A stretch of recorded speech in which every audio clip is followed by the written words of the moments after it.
Hi hello ನಮಸ್ಕಾರ friends, welcome back to Dakshith Asha vlogs. ನೋಡಿ, ಇವತ್ತು ನಾವು ಡಿ ಮಾರ್ಟ್ ಹೋಗಿದ್ವಿ. ಜೊತೆಗೆ ನನ್ನ ಮಗನ ಕೂಡ ಕರ್ಕೊಂಡು ಹೋಗಿದ್ವಿ. ಫುಲ್ ಶಾಪಿಂಗ್ ಮಾಡೋದಕ್ಕೆ ಬಿಡ್ತಾಯಿಲ್ಲ ಅವನು ಒಬ್ಬರು ನೋಡ್ಕೊಳ್ಳೋದೇ ಒಂದು ಕೆಲಸ. ನೋಡಿ, ಫುಲ್ ಕೂಲಿಂಗ್ ಗ್ಲಾಸ್ ಹತ್ರನೇ ಇದ್ದಾನೆ. ಎಲ್ಲೆಲ್ಲಿದೆ ಅಲ್ಲಲ್ಲಿ ಫುಲ್ಲು ಹುಡುಕಿ ಹೋಗೋದು, ಕೂಲಿಂಗ್ ಗ್ಲಾಸ್ ಹಾಕ್ಕೊಂಡು ಟೆಸ್ಟ್ ಮಾಡೋದು, ಇದೇ ಆಗಿತ್ತು ಅವ್ನ ಕೆಲಸ. ಫುಲ್ ನಾವು ಶಾಪಿಂಗ್ ಮಾಡೋದೇ ನಿಲ್ಲಿಸಿ ಅವನ್ನೇ ನೋಡ್ಕೋಬೇಕಾಗಿತ್ತು. ಅಷ್ಟು ತರಲೆ ಮಾಡ್ತಿದ್ದ. ನೋಡ್ಬೋದು ನೀವು, ಒಂದೊಂದೇ ವೇರ್ ಮಾಡೋದು ನೋಡಿ, ಒಂದೊಂದೇ ಚೆಕ್ ಮಾಡೋದು, ಹಾಕೋದು, ಇಷ್ಟ ಆಗಿಲ್ಲ ಅಂದರೆ ಮತ್ತೆ ರಿಟರ್ನ್ ಅಲ್ಲೇ ಇಡೋದು. ಫುಲ್ ಅವ್ನಿಗೆ ಹಾಕ್ಕೊಳ್ಳೋದಕ್ಕೂ ಬರ್ತಾಯಿಲ್ಲ. ಇಷ್ಟ ಅಷ್ಟೇ, ಜಸ್ಟ್ ನೋಡಬೇಕು ಮತ್ತೆ ಅಲ್ಲೇ ಇಡ್ತಾನೆ. ಅವರಪ್ಪ ಬಾ ಹಾಕ್ತೀನಿ ಅಂತ ಹೇಳಿ ಹಾಕಿದ್ರೆ ಪಾಪ ಟ್ಯಾಗ್ ಅದು ತಗ್ಲುತ್ತಲ್ವ, ಇರಿಟೇಟ್ ಆಗುತ್ತೆ, ಬಿಚ್ಚಾಕ್ತಾನೆ ಎಸಿತಾನೆ. ಅಲ್ಲಿ ಶಾಪಿಂಗ್ ಮಾಡೋರೆಲ್ಲ ಚಿಕ್ಕ ಹುಡುಗ ಕೂಡ ಕೂಲಿಂಗ್ ಗ್ಲಾಸ್ ಶಾಪಿಂಗ್ ಮಾಡ್ತಿದ್ದಾನೆ ಅಂತ ಅವರು ನಗ್ತಾ ಇದ್ರು. ಚೆನ್ನಾಗಿತ್ತು, ಬಟ್ ಆದರೆ ಮಕ್ಳ ಜೊತೆ ಶಾಪಿಂಗ್ ಮಾಡೋದು ಕಷ್ಟನೇ. ಮತ್ತು ನೆಕ್ಸ್ಟು ಇನ್ನೊಂದು ಹತ್ರ ಹುಡ್ಕೊಂಡು ಹೋಗಿದ್ದಾನೆ ಕೂಲಿಂಗ್ ಗ್ಲಾಸ್ನ.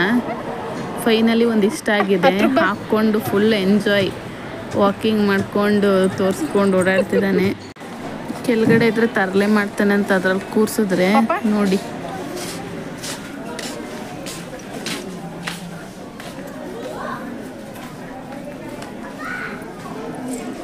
ಇಳಿಬಾರ್ದು, ಬೀಳ್ತೀಯ ನೋಡು.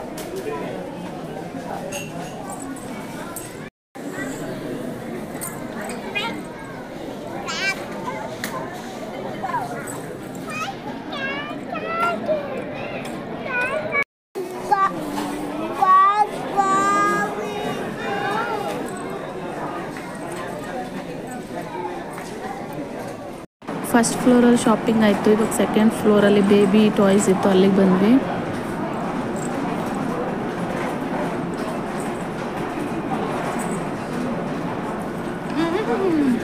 ರಾಜ್ಕುಮಾರ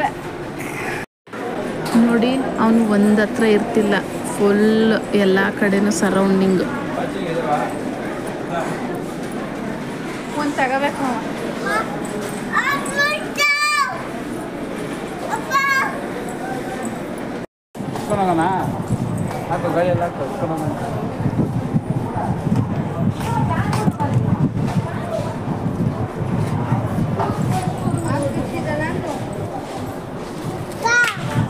ಬೇಕಾ?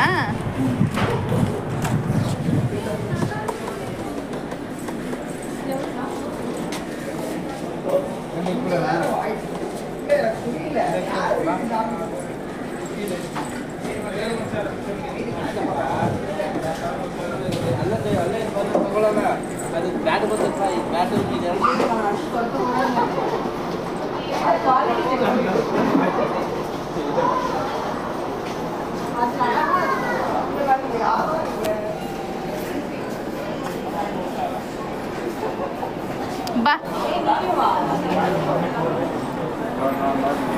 ನೋಡಿ, ಆ ಚೇರ್ ಇಷ್ಟ ಆಗ್ಬಿಟ್ಟು ಅದ್ರ ಜೊತೆನೇ ಇದ್ದ. ಸೊ ಹಂಗಾಗಿ ತೊಗೊಂಡು ನೆಕ್ಸ್ಟ್ ಮುಂದೆ ಬಂದಾಗ ಕ್ಯಾಪ್ಸ್ ಇತ್ತು, ಸೊ ಅದು ಬೇಕು ಅಂತ ತೋರಿಸ್ತಿದ್ದ. ಸೊ ಅದನ್ನು ಕೂಡ ಒಂದು ಬೈ ಮಾಡಿದ್ವಿ. ನೆಕ್ಸ್ಟು ಟೇಬಲ್ ಫ್ಯಾನ್ ಹತ್ರ ಬಂದಿದ್ದಾನೆ. ಆನ್ ಮಾಡೋದು, ಅದು ಏರ್ ಬಂದಾಗ ಫುಲ್ ಖುಷಿ ಅವನಿಗೆ. ನೆಕ್ಸ್ಟು ಆನ್ ಆ್ಯಂಡ್ ಆಫ್ ಮಾಡ್ಕೊಂಡಿದ್ದ. ಫುಲ್ ಶಾಪಿಂಗ್ ಮಾಡೋದಕ್ಕೆ ನೀವು ನೋಡ್ಕೊಂಡಿದ್ದೆ ಜಾಸ್ತಿ. ನನ್ನ ಸಿಸ್ಟರ್ ಇರೋದ್ರಿಂದ ಹೆಲ್ಪ್ ಆಯಿತು ಶಾಪಿಂಗ್ ಮಾಡೋದಕ್ಕೆ. ಸೊ ಇದು ಬಂದು ನಮ್ಮದು ಶಾಪಿಂಗ್ ವ್ಲಾಗ್. ಇಷ್ಟ ಆಗಿದ್ರೆ ಲೈಕ್ ಮಾಡಿ, ಶೇರ್ ಮಾಡಿ, ಸಬ್ಸ್ಕ್ರೈಬ್ ಮಾಡಿ. Thank you for watching. Bye bye all.